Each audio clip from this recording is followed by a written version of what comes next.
This is Blessing Salami introducing Woman at the Well. Welcome to the Woman at the Well, a place of hope and healing.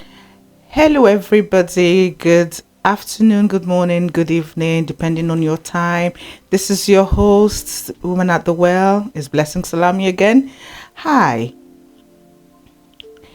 So this afternoon, we'll be talking about something that really is a passion for me and to me. It is mental health. By the way, I've just got to salute every woman out there, International Women's Month. Hello to every woman, every strong woman. Keep doing what you're doing. Keep doing what you're doing. We will get there. Okay, mental health for the girl child and the woman. Ow. Why are we talking about this today? Come on, Blessing, you can't talk about everything. Well, you can talk about everything as a woman. And I've got a beautiful guest today. I am so excited. I've got somebody here, Suze, yes. I call her. Please introduce yourself. Okay, thank you. Thank you for coming. No, thank you. I feel privileged for you asking me. Thank you. My name is Suzanne Duval, and I'm a much older woman. I live in Ely. I'm one of 7 children. I'm the third of 7, and I have two grown-up children as well. I'm a manager of something called Cultural Competence Scheme, which is so successful. Myself and 2 colleagues of mine are the founders of the Cultural Competence Scheme, and Welsh Government pays me and my team to deliver cultural competence throughout Wales.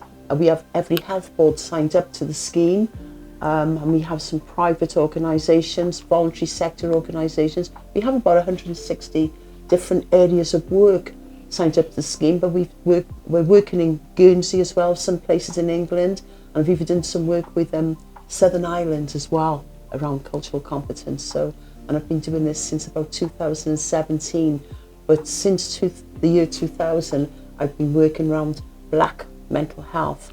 And I say Black mental health not to forget about Chinese people or any other people, but Black just meaning not white.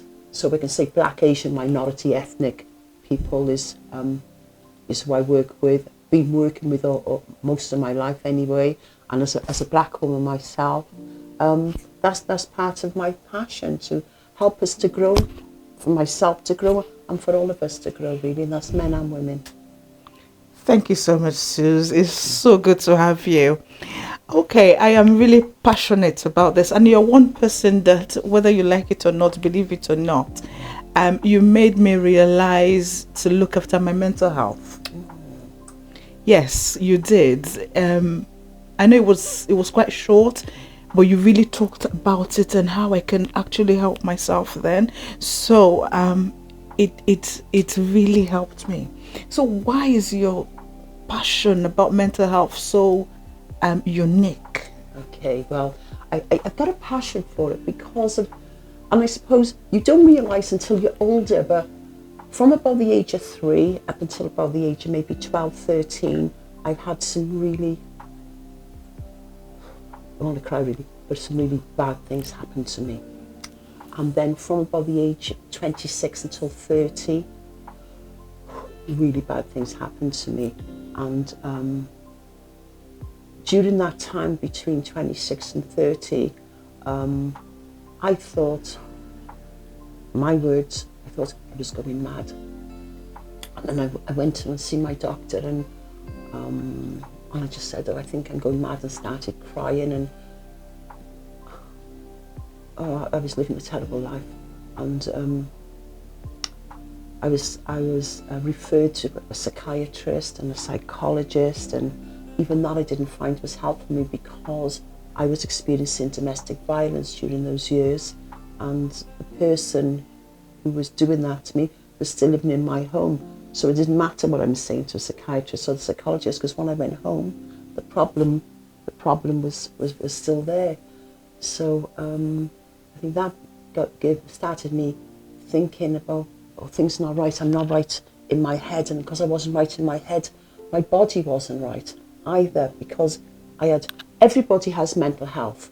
It's a state of mind, but there's good mental health or there's mental ill health. And I had mental ill health that was affecting me, my body, how I was behaving, lots of things, but because of what was happening to me and what had happened to me from a young child as well, up until about the age of 12 to 13. So all those things, because it never left me, because I never sought any help for it, you see. I just kept it to myself, and lots of my family didn't know some of the things that had happened to me.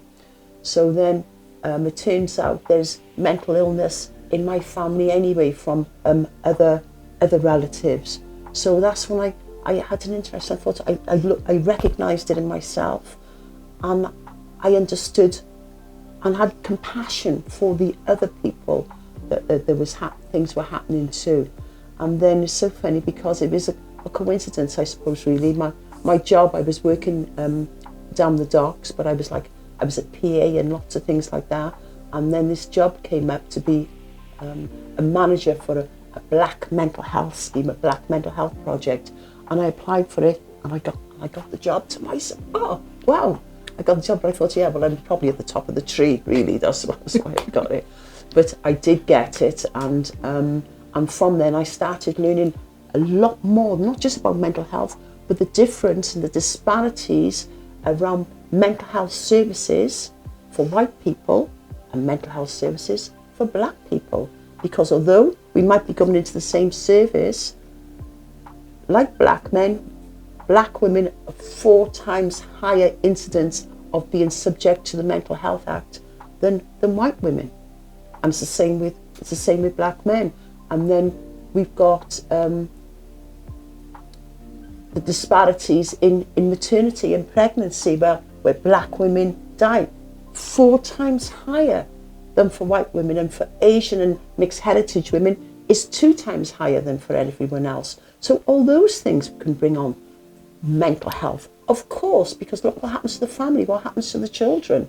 And as women, there's so many different things that happen to our bodies, from puberty to periods and menopause and all pregnancy, and then postnatal depression after pregnancy some women can have. So our bodies go through a lot of things, and then for some customs, for some customs, some cultures, there's the FGM that is done to women. Yeah. There's domestic violence that's done to women.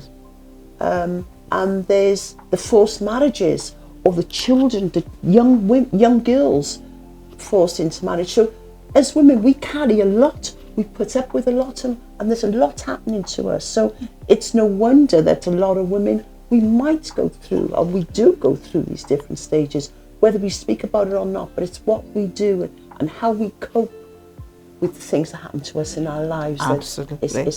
It's that saying, isn't it? It's not how you fall down, it's how you get back up.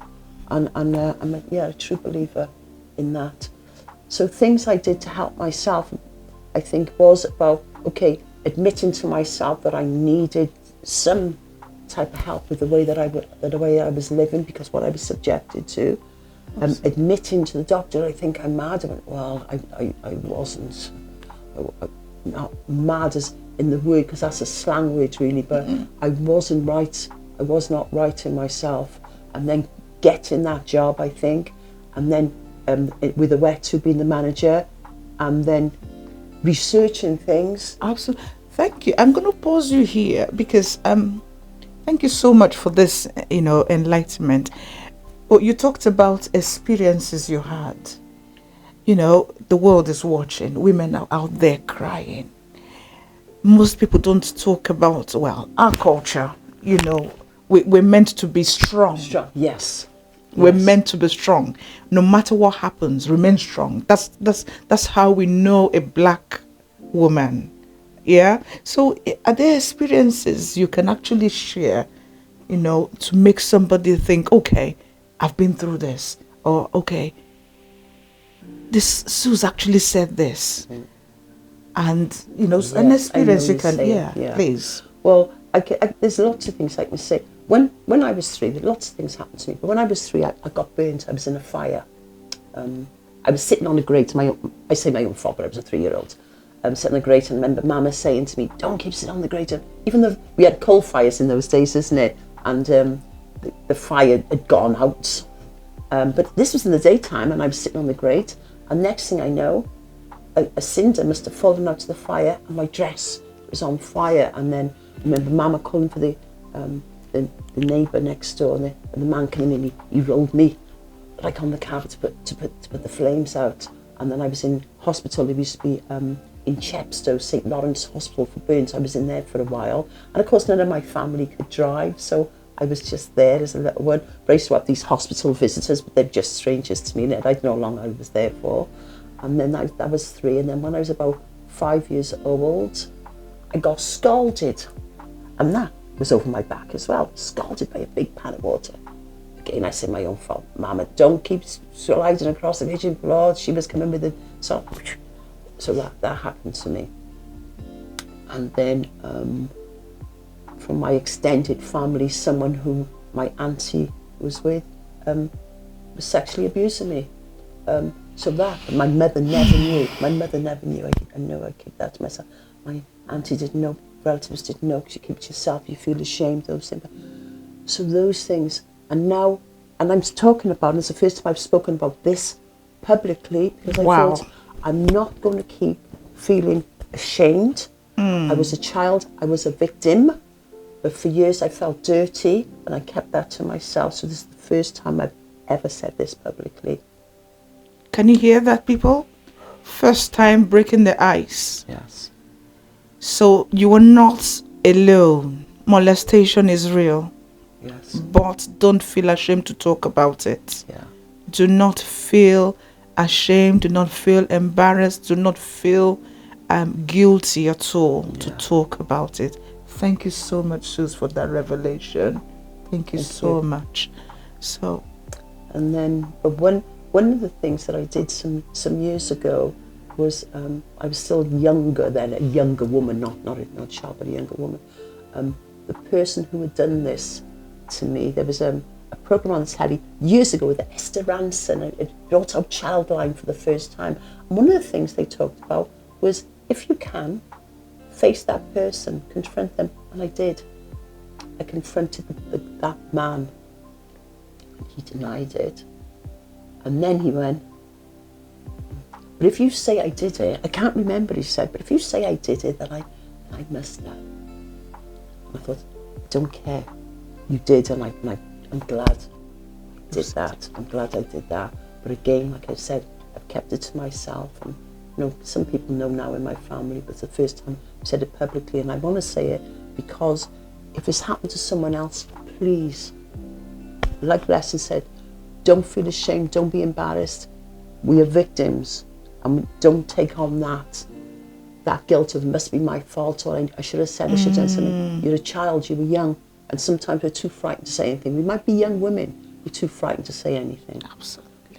But those things happened to me again then when I was from 26 to 30, because I was a victim of domestic violence and rape and battery and all those things for 4 years. So there's that as well with the domestic violence. And one of the things that I know that a lot of black people don't have confidence in the police to go to the police, because something I was reading not so long ago, a black woman went to the police about domestic violence and she was told, well, I can't see any bruises on you.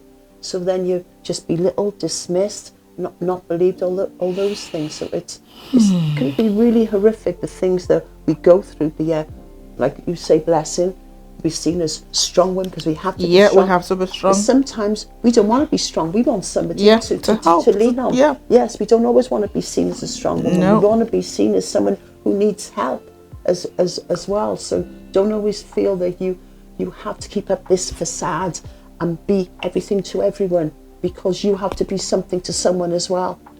And always ask for help. And whether that's speaking to a friend or going to the doctor, there's the Samaritans. If you want to be discreet, maybe there's the Samaritans you could ring up, so people don't see it, but you're able to say without thinking, oh, I'd be too embarrassed to see anyone. There is different organisations and help out there that we can go to. I was talking about maternity and the mortality rate for black women earlier on. There's an organisation called Five Times More, I think, 5 times more, and they will help you. They help women to advocate, and it's for black women. It's for black women. So there's that. At Diverse Cymru, where I work, we have a mental health recovery project for black, Asian, minority ethnic people. They also have something called community navigators, who will signpost you onto different things, different support that's out there for anything. So there's lots of things, and I can always send you a list of contacts for different things if that would help as well. Yeah. And then if you're not watching, obviously, from Wales or the UK, all over the world, wherever you are, seek help. There's somebody somewhere that can actually listen to you. I think that's the icebreaker for me. The first day I went to talk about it, when it was identified that I was suffering with some mental health concerns, the first question was, how are you? And that broke me. Oh, well, yeah, it's anything, isn't it? That broke me, because honestly, you can say, how are you? How are you doing? Yeah. But coming from a place of brokenness, coming from somebody who is a psychiatrist, my God, it was life-changing for me. So, yes, you can have help. Talk about it, women. Talk about it. So there's something also I want to know. I don't know, as a teenager, I went through some sort of changes. We'll talk about puberty, for instance. I don't know if there's any experience you had as a girl child, as a teenager growing up, apart from, obviously, domestic violence is a topic for another day. It's a topic for another day. But as a teenage child or as a teenager, is there any experience you want to share that really can help somebody out there? Because women go through a lot, and even if they don't go through it personally, their daughters as well. Yeah, that's right. Yeah, because I suppose, to me as a teenager, and it sounds insignificant, I suppose, but it was a significant thing of me. Of course, I'm black or mixed race, if people want to say mixed heritage, but I identify as black, and I was brought up, to be proud of who I am, because, like I say, you can't run away from yourself. And I remember I was 13, I had a crush on some boy in school. Oh, he was so handsome. He was about 2 years older than me, but I'd never had a boyfriend or anything like that. And then somebody must have told him. And I was coming from school and I seen him, and he come in to talk to me, and he said to me, "I'd like you with the wrong colour." Wow, that crushed me. I was used to having racism anyway. You always was fighting in school because somebody called his name, so Mum used to say, "You beat him." So I was always fighting, but then he said that to me, and I was like, somebody I held in high esteem, but I never spoke to him. I didn't know, just by looking at him. And then he said that to me, and I remember going home and just feeling, I wish I wasn't this colour.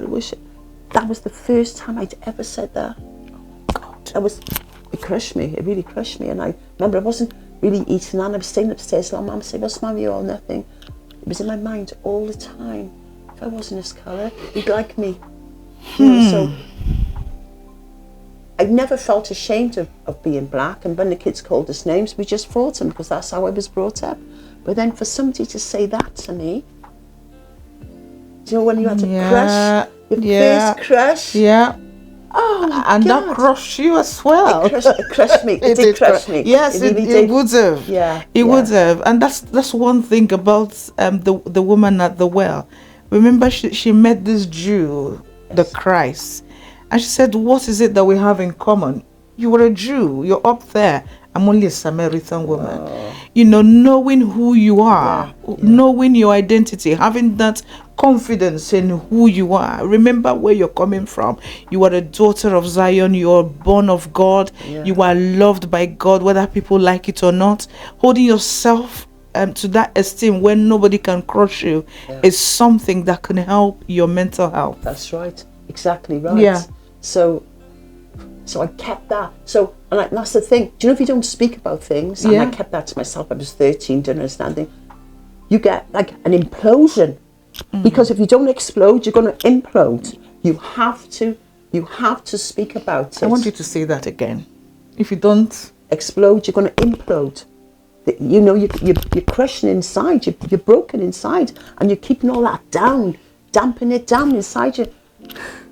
It's too much. It's too much, really. And whoever you can speak to, please speak. And blessings here for everyone, anyway. And yeah, blessing is a strong woman. But like I say, I'm a strong woman as well. But sometimes I want to lean on somebody too. Yeah. But there's always somebody who's is willing to listen to us. It doesn't matter how much we take on. Do you know, if whatever I could do for someone, I will do for someone. Do you know what, my uncle had this great saying. He used to say, the saddest thing you can ever say to anyone is, you haven't got time. And I say this to my kids, and I brought my kids up like this. I said, even if it's only 5 minutes you got for someone, that's 5 minutes. And that is the saddest thing you can ever say. I haven't got time. We all have time. Because we can all make time for the things we want to do. Absolutely. Absolutely. And there is time for you. Please pick up the phone. I think I've got my number somewhere. Pick up the phone, give us that call. You need the support, you need the prayers, you need the signposting, you need the referral, whatever it is, we can, talk about it together. Don't implode. Is it the word? Don't implode. Don't implode. Yes, don't, because it triggers unusual behaviors. Yes. And they'll think, oh, you're mad, or something is not right. But no, if there's too much you've imploded in you, then one day you will explode. Yeah, that's right. Correct. Yes. Because it's a build-up. It is a build-up. There's a book called The Body Keeps the Score, and I believe the body does keep the score, because if it doesn't come out now, it can come out later. Please don't be frightened to speak up. To speak up. Thank you so much. Body keeping the score. I'm loving this. Okay, it is really a passion. It is a passion for me. So can you tell us how then? Because we're talking about experiences, and then we're talking about how you overcame. Can you tell us more about you being an overcomer, being on the other side now that you can actually talk and help others? Well, I think it was, for me, what was my coming into my own self then, I suppose, and being independent was, when I was in school, I was a scholar. But my family, I was from poverty. So sometimes Mum would say, oh, stay in bed today, there's no food. And, we had it hard. I was as smart as the people who gave us clothes in the street. That's how we lived. But, we were brought up with love, but we were in poverty.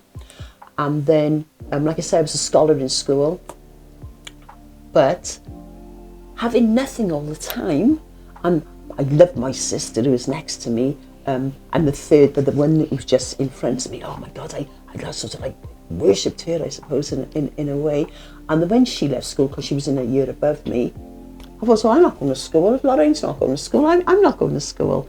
So I started just doing, I was only about 13, 14, doing like little jobs to get some money for it, because my ambition was to get out, get some money, try and contribute to the household, and get some new clothes for myself instead of whatever they give us in the street, you see. Because this is how bad it was. I mean, I laugh at it now, because I appreciate things so much because of the way I was brought up. But say I was a size 2 in the shoe, and somebody in the street gives a size 5, Mama would stuff the fronts with newspaper, and we still have to go work to school then. Oh my God. But if I was a size 5 and they gives a size 2, well, Mum would cut the front off the shoe, so there was nothing there. The shoes would only come up to here. We still have to go to school.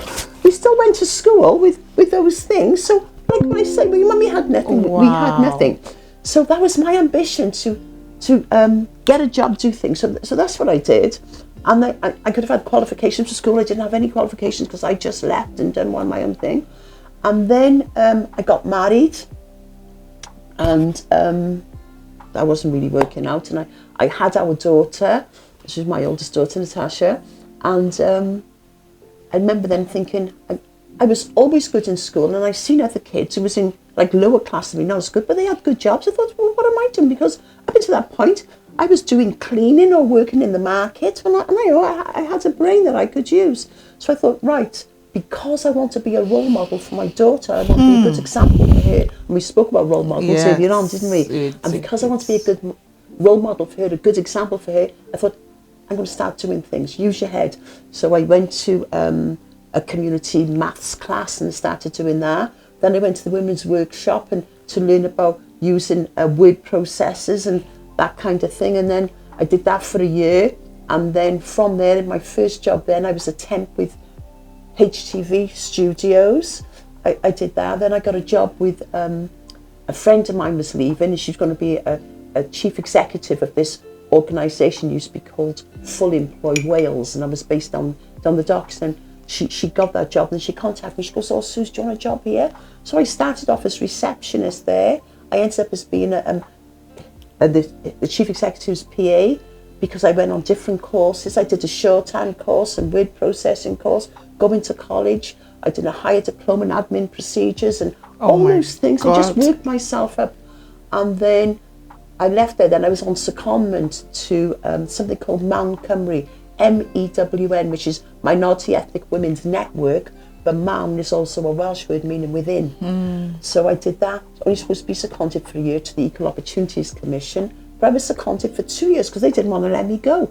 So from there then that's when I was supposed to go back to my old job, but I seen that job then for Awetu, which is a Swahili word meaning our unity, and black mental health. So I became the manager there, and so I've just progressed. But I always try to study, better myself, and make myself feel better. But I still have that imposter syndrome, because I'm so used to feeling like I'm not enough. So I always try to overprove myself, because I always want people to know they were right to take me on. I'm not an imposter. I'll do what I can. I'll do a bit more, but because I still have that imposter syndrome in me. But I want to be I am a role model for my daughter, for my son, because I've got my daughter, my son. I've been mother and father to both them, and my daughter now, she has 2 degrees and she's a psychiatric nurse. Wow. And my son is a classical musician and he's doing his PhD now. And I say to him, well, Tasha's a nurse, and then when you qualify for your PhD, you're going to be a doctor. I said, what about me? I said, I goes, I'll be matron. Somebody's got to be in charge. Wow. So finding yourself, yes. finding you. Remember when we talked about finding your identity, learning skills? Learning is a process. It's something you do every day to develop yourself as a person, develop yourself professionally. Yes. Thank you so much, Suze. It is wonderful to hear that you're not alone, and you did it alone by the help of God as well. Yes, we can't exempt the help of God. No, we can't. Coming from your background, you will think you're going through the worst, but trust me, somebody out there is worse than you or has gone through a lot. So if you can't learn anything, learn to embrace who you are. Yeah.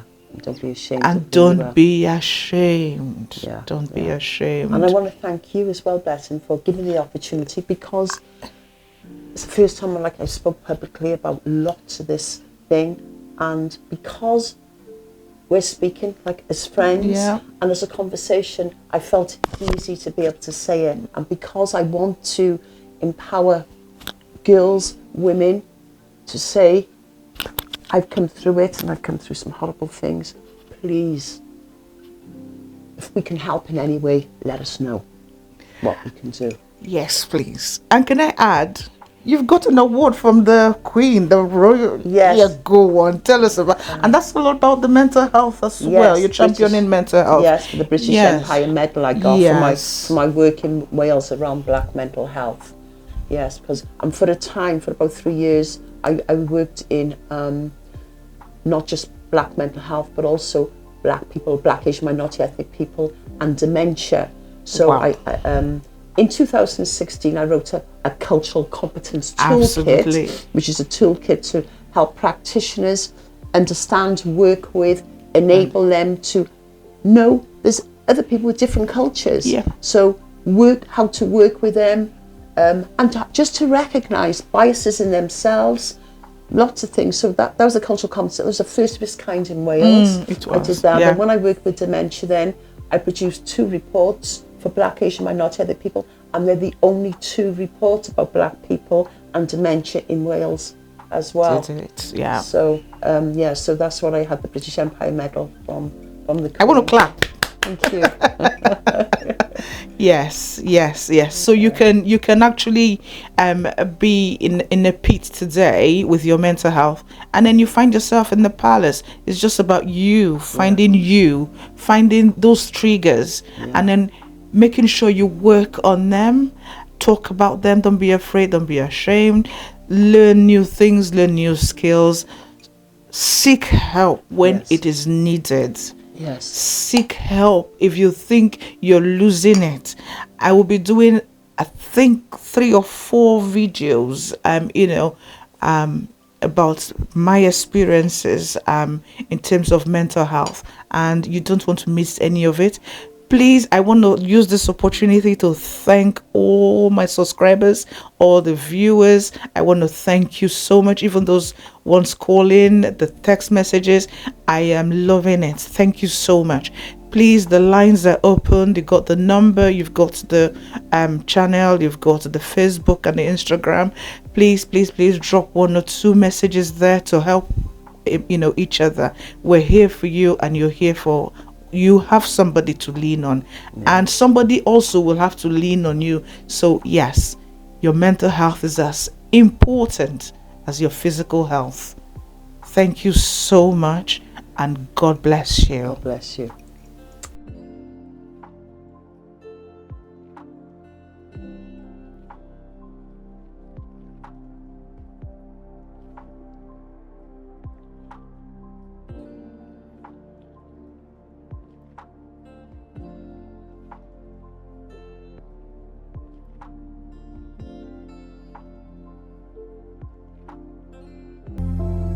The Woman at the Well, sharing your story and glory with Blessing Salami.